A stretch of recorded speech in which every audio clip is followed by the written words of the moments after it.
In 1925, heading up the Amazon River into the heart of the Amazon rainforest, the three-man expedition of Percy Fawcett, Jack Fawcett, and Raleigh Rimmel would disappear without a trace. This trek into the Amazon was one of many expeditions that Percy Fawcett had made in the past. Except this time, he was determined to find something that he believed would fundamentally change mankind's understanding. That something was what he referred to as the Lost City of Zed, or sometimes referred to as the Lost City of Z.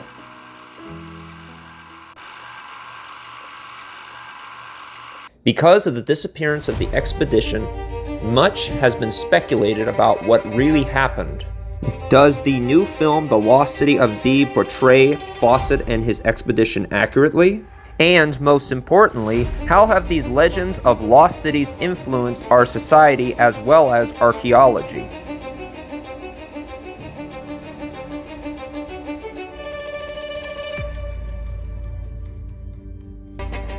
Now with a movie out, loosely based off of Fawcett's life, I think now it is important to ask a series of questions.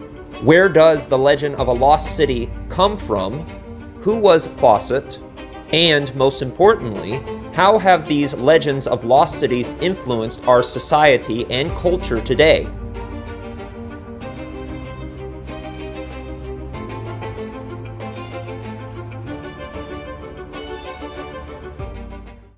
Before we can discuss Percy Fawcett's search for his lost city, we must go back to the 16th and 17th centuries, where conquistadors were looking for a city that could be considered even more miraculous than Fawcett's city of Zed. At this time, legends abound of vast cities of wealth and gold, ready for the taking and conquest. From Ciudad Blanca in Honduras to the 7 legendary cities of gold in the southwest North America. Stories of these cities seem to lie all across the New World. Perhaps one of the most famous of these cities was El Dorado. There are 2 main starting points for the legend of the cities of El Dorado, the first being the most popular. The story goes that the Spanish witnessed a ritual performed at Lake Guadavista.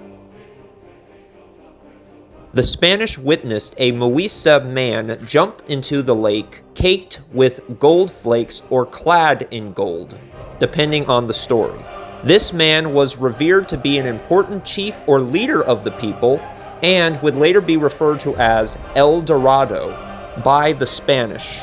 Although this story is very popular, there is little to no evidence that this type of ritual actually took place, at least in the time of Spanish occupation of the area. In fact, similar stories of chiefs caking themselves in gold dust is also found in Aztec and Inca societies. This actually brings up a more logical conclusion of how these myths of gold cities was started. After the subjugation and conquest of both the Inca and the Aztecs by the Spanish conquistadors, there was much gold and plunder that was taken from these 2 great societies. Conquistadors started to believe that this was merely the beginning, and even greater societies and civilizations of gold lay inland. Therefore, the lust for ancient cities of gold started for the conquistador Spanish, and with it the segregation and enslavement of the indigenous inhabitants, who really knew nothing of these cities of gold, but simply told the stories and spread the stories to allow the Spanish to move to other lands so they would leave theirs. Eventually, over the course of time, El Dorado morphed from being a single man to being a whole civilization with its own mythical cities of Mayana and Organa. After hearing accounts of Francisco Orellana of powerful chiefs on the Amazon River, Peri de Usura would set on his own expedition in 1560 upon the Amazon River to look for the actual city of El Dorado. Except this time, the native resistance would be far more successful, having the brush of the Amazon to cover them. Perhaps the people of the Amazon were enraged of these trespassers, or perhaps the stories of their unjust actions against their fellow tribesmen reached their ears. Whatever the reason, the resistance against the conquistadors would ultimately be successful, and the conquistadors would ultimately be defeated. Like the previous expedition of the Amazon, this expedition, led by Perry, would end in disaster. Similar to Fawcett's expedition, a dramatic telling of the Perry expedition would be presented in the film Aguirre, Wrath of God, which tells the dramatic story of Aguirre, a man who actually mutinied and killed Perry during the expedition. Now that we have looked at how these ancient lost city stories get started and how easily these legends get spread, now maybe we can see how Fawcett might have started the ideas of a mythical city of his own.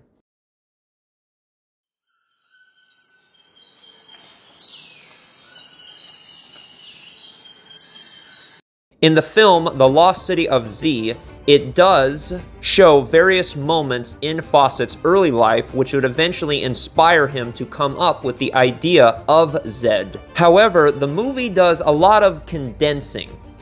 The film shows him becoming a surveyor for the British government, but it doesn't show the different expeditions he took into the Amazon. It only shows his most famous expedition, which the film also shows in this famous expedition that this is where he started to form his hypothesis for the existence of Z. However, there is little to no evidence that this is where the aha moment for a lost city occurred for in Fawcett's mind.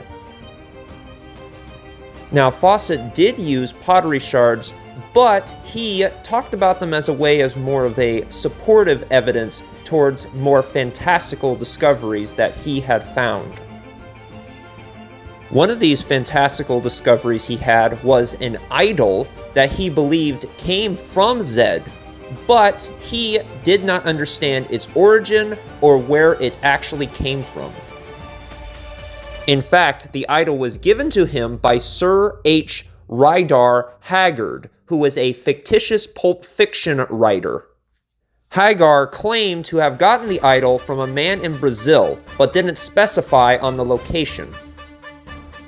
Fawcett also talked about a man who was selling artifacts on the side of the river which he claimed looked like Egyptian carvings. Again, he did not claim where these items came from.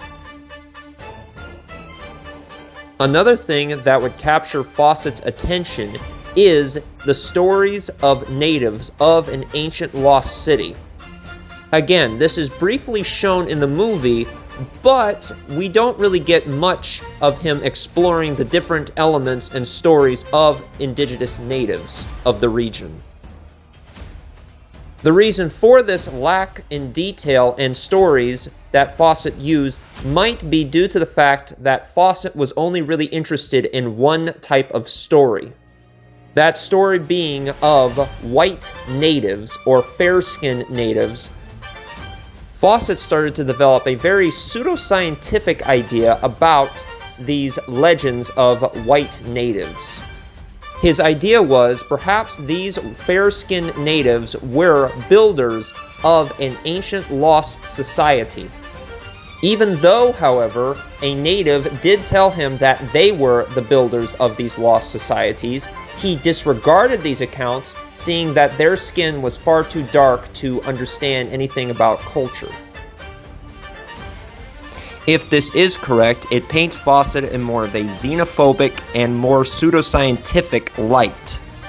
It also shows that Fawcett was more interested in taking accounts at face value rather than doing any extensive investigations. Fawcett also gathered documentational evidence.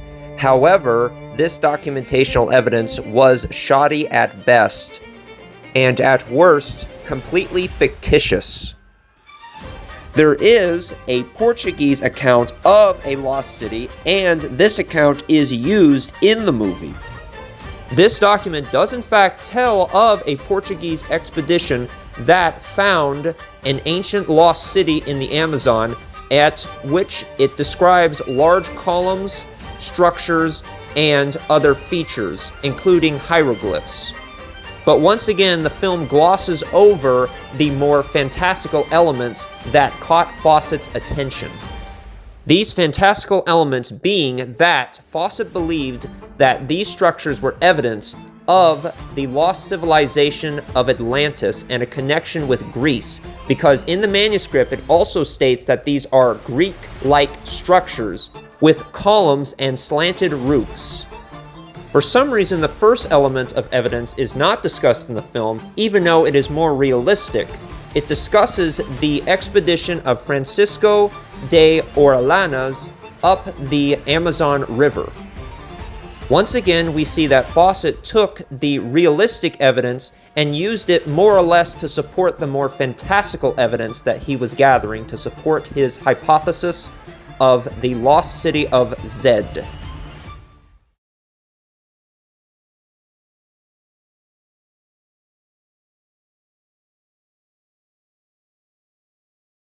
Percy Fawcett's spiritual beliefs are completely ignored from the film. In real life, after Fawcett disappeared into the Amazon, his family claimed that he was a devout Buddhist. His Buddhist beliefs might have been due to the fact of his time spent in Sri Lanka, again, something the film does not mention. After serving in Sri Lanka, him and many others brought back the religions of the Orient and combined them with their esoteric beliefs, which formed the bulk of the New Age as well as the spiritual movements. Fawcett may have gotten his ideas about Atlantis from his brother, Edward Fawcett. Edward Fawcett was a renowned spiritualist who was part of the Anthropological Society that was led by the controversial leader Helen Blavatsky. Blavatsky claimed that she could manipulate the spiritual realm and make objects appear out of thin air, claims that were never substantiated or ever proven. She also believed in a very strange, controversial belief that we all descended from a root race of people from the fictionalized cities of Atlantis and Media. In fact, Edward Fawcett helped write a manuscript that highlighted much of the society's beliefs and gave it to the public sphere. Although there is no historical evidence that Percy Fawcett was a member of the society, he did perhaps borrow much of his beliefs in Atlantis having a connection with the lost city of Z from the society's manuscripts. Interestingly enough, none of the spiritual elements that Fawcett supposedly believed in are used in the film. Only get a small scene with a spiritualist who I assume is Blavatsky, but the film does not say this.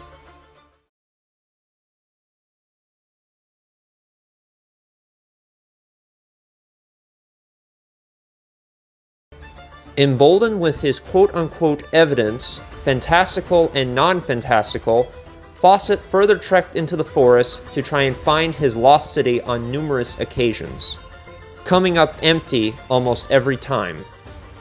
Until finally, as we discussed, in 1925, he would emerge into the Amazon rainforest to disappear with his whole expedition. As I've said before, there have been many crazy theories put forward. One theory is that all these people disappeared into another dimension of space and time. A more likely reason that many explorers, including Fawcett, disappeared is that a lot of the rainforest was unexplored and very inhospitable and dangerous. There were also many natives who did not take too kindly about people trespassing on their sacred lands. It is shown in the film that they were captured by natives. However, it is a little bit ambiguous what happened to them after that. In fact, there were a few different tribes who claimed that they were the ones who killed Fawcett, as well as other expeditions that entered the Amazon rainforest. The major issue that researchers run into when trying to find out what happened to Fawcett and his expedition is that he did not leave any records of where he was heading. Apparently, he was so paranoid about someone else finding the city before him, he did not want anybody following them and finding the city first. The only reason we have an inkling of an understanding as where he went is from his letters he sent home, as well as the native inhabitants providing witness testimony to his whereabouts. Even though many years have passed since Fawcett's expedition has disappeared, many people still go into the rainforest to try and find out what happened to him, as well as trying to find his bones and remains that most likely decayed many years ago.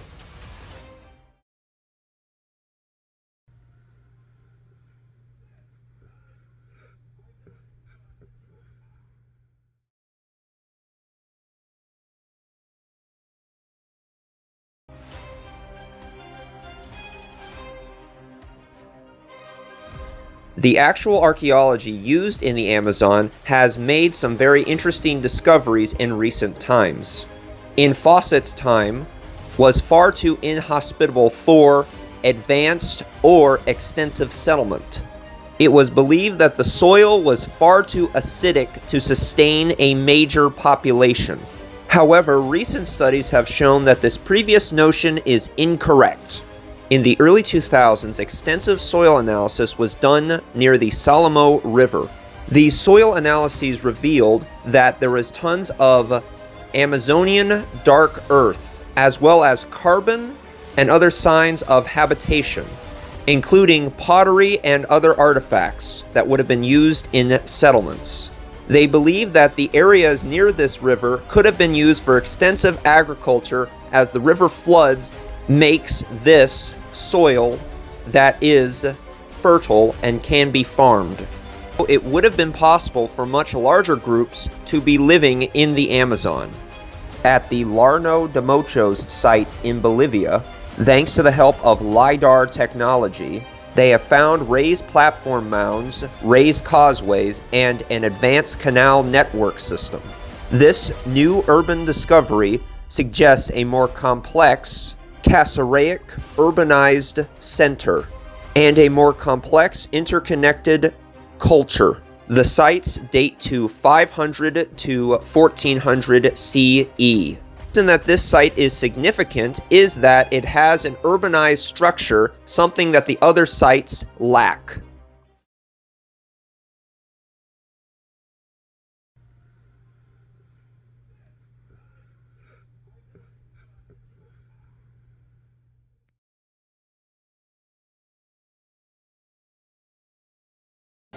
Even before film and TV shows and before Fawcett's expedition, lost cities have had a profound impact on pop culture.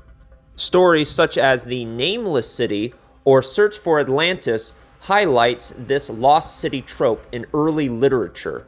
But often or not, these locations are often used for a backdrop and focus more on supernatural or more fantastical elements of the story. These stories are often heavily romanticized and contain revelations that affect the main characters of the story. In The Nameless City, for example, the main character finds that there is a secret horror, a chamber that no man should enter. This states that the lost city should be viewed as a place of dread, or a place that mankind was never meant to visit or journey to.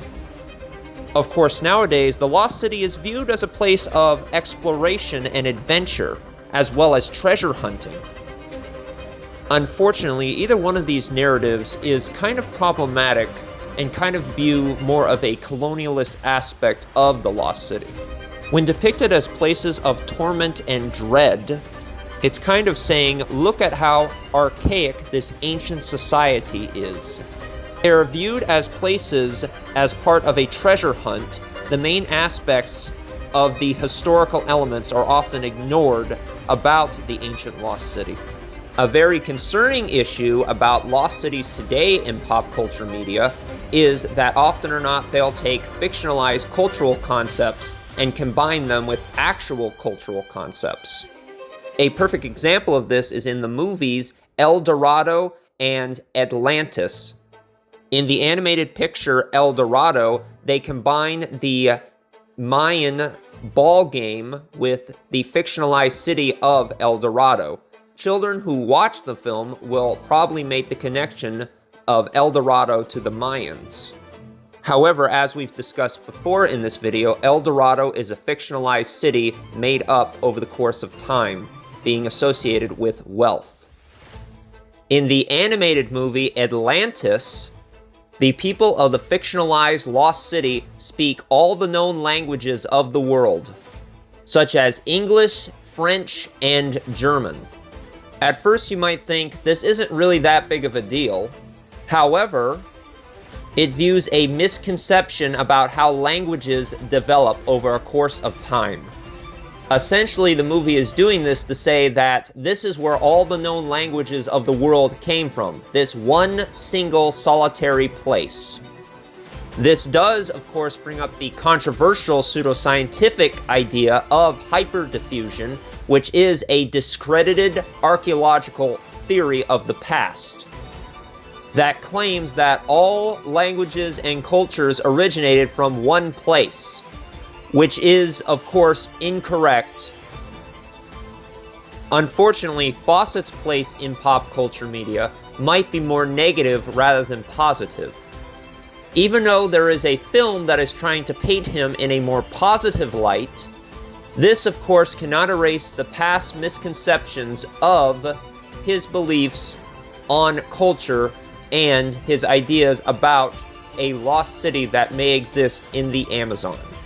Even though lost settlements have been found in the Amazon, as well as relics and artifacts, and it is greatly well accepted by researchers that the Amazonian natives were far more complex and organized than previously thought, many people, including pseudoscientists who do not research the topic well, claim that scientists are ignorant to the truth of the Amazon.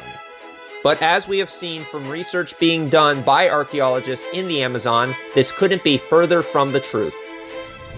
Yet, these pseudoscientific researchers will continue to claim that there is in fact a lost city in the Amazon, but archaeologists are simply not looking hard enough.